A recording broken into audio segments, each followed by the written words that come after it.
The columns of the Grissom Gazebo hold a special presence here on the campus of Martin Methodist College.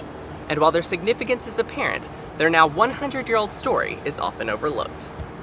One of the first sites I remember coming onto the campus in the fall of 1971 was the presence of Tennessee Hall, which was the old women's dormitory, which is located now where the Johnson Center is. And it was in a bad state of repair by that point in time because Tennessee Hall was built in 1914. A couple of very small fires in there, and it was not it was safe anymore.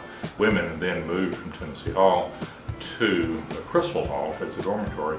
They decided soon after I got here, I guess, in '71, the discussion was to go ahead and try to just replace the Tennessee Hall with a new building. And now the columns were sort of holding up, the entrance of that building? That is correct. It was a portico, and there were 4 of them originally. When they decided to tear the building down, they wanted to save the columns and to do something with them because they did represent a historical aspect here on campus. So the architect came up with the idea of building the gazebo that we've ended up with.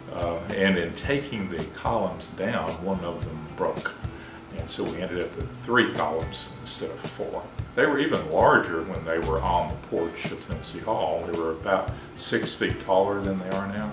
And the architect said that proportion-wise, they would look out of focus if we used the full height.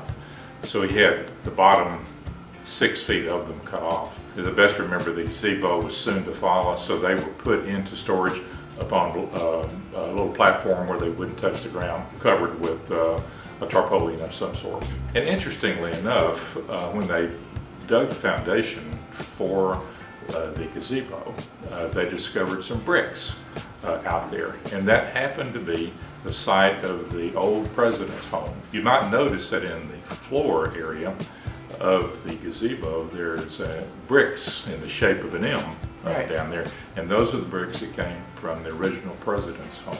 The dedication of the gazebo, that would have been mid-70s. I do remember the ceremony, and I did not have a role in it, but I do remember the ceremony itself. It was a very nice occasion. I believe, as I best recall, it was in the fall of the year, and there was a big crowd and a lot of interest, a lot of excitement. We had a lot going on the campus then with a brand new building in the Johnston Center. Then, of course, the gazebo, it became the focal point for the campus. Would you have ever thought that they would have become so iconic for the school and it would have become such a focal point for our campus?